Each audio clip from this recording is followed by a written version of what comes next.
ఓ దిక్కు హైడ్రా పేరుతోని పేదల ఇండ్లు కూలగొట్టుకుట కాంగ్రెస్ సర్కార్ కడు పేదలకు నిడువ నీడ లేకుండా చేస్తుంటే ఇంకో దిక్కు ఊర్ల పొంటి కొందరు లీడర్లకు ఎకరాలు సర్కార్ భూమిని కబ్జా పెడుతుండ్రట. ఇదెక్కడి గోసా అని ఓ కాంగ్రెస్ లీడరే కలెక్టర్కు ఫిర్యాదు చేస్తే పట్టించుకోకుంటే ఆయన ఏం చేసిండో చూడురి. ఇగో అంగిప్పేసి అర్ధనగ్నంగా ఉన్న ఈ అన్నం చూసిండ్రు కదా, ఈయనే ప్రభుత్వ భూమి కోసం పోరాటం చేస్తుండట. చెప్పన్న. నా పేరు గోష్క రాజేశం. నేను పెద్దపల్లి జిల్లా కాంగ్రెస్ పార్టీ అధికార ప్రతినిధి.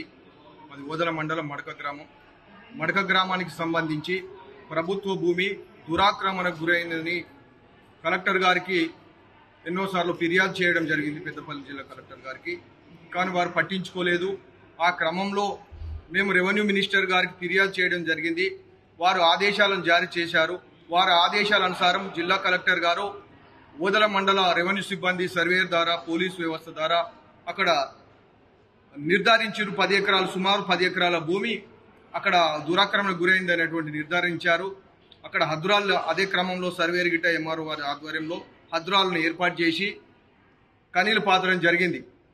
కానీ మళ్ళీ దురాక్రమణదారులు యథావిధిగా కనీలను పీకి పారేసి మళ్ళీ భూమి సాగు చేసుకుంటున్నారు. ఈ క్రమంలో మళ్ళీ మేము జిల్లా కలెక్టర్ గారికి ఫిర్యాదు చేయడం జరిగింది.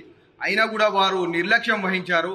రెవెన్యూ మంత్రి పొంగులేటి ఆదేశాలు అందుడు ఆలస్యమే లేదు. పెద్దపల్లిలో పట్టించుకొని కలెక్టర్ సార్ కాన్ నుంచి రెవెన్యూ అధికారుల దాకా అందరు హుషారై ఆ ఊరికి పోయి ఏడైతే భూమిని కబ్జా పెట్టిండ్రో దాని చుట్టూ హద్దులు వాతి ప్రభుత్వ భూమి అని చెప్పి మరీ వచ్చిండ్రట. ప్రభుత్వ అధికారులు పోయినాక కొన్నొద్దులకు మళ్ళా హద్దులు తీసేసి ఆ కబ్జా పెట్టినోళ్ళు ఆ భూమిని సాగు చేసుకుండ్రట.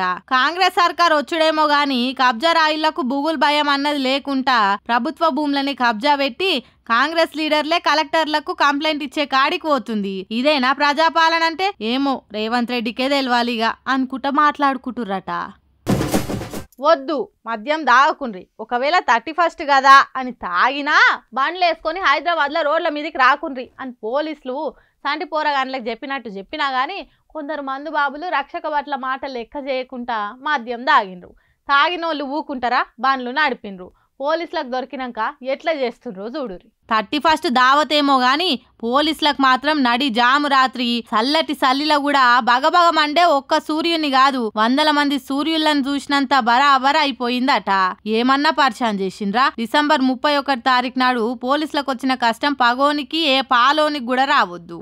ఊదుమంటే ఊదడు, బ్రీత్ అనలైజర్ ఇటు పెడితే మూత అటు పెడతాడు, అటు పెడితే మళ్ళీ ఇటు పెడతాడు. నెత్తిల మందు ఎట్లా తిరుగుతుంటే పోలీసులను అట్లట్లా తిప్పలు పెట్టిండు. పోలీసులు అయ్యేపాటికే ఓపికతోనుండ్రు గాని కొందరు కోపగొండోళ్ళు అయితే ఈ శంప ఆ శంప వాయ చంపి నోట్ల పైపు కూర్చేటోళ్ళు కావచ్చు.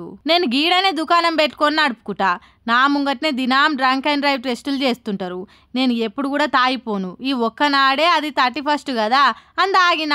రిక్వెస్ట్ చేస్తున్నా, ఈ ఒక్కపారికి మాఫ్ చేయుండ్రి, మళ్ళెప్పుడు మందు దాగా అని బురదగిస్తుంటే పోలీసులు ఊకుండే బాపతేనా?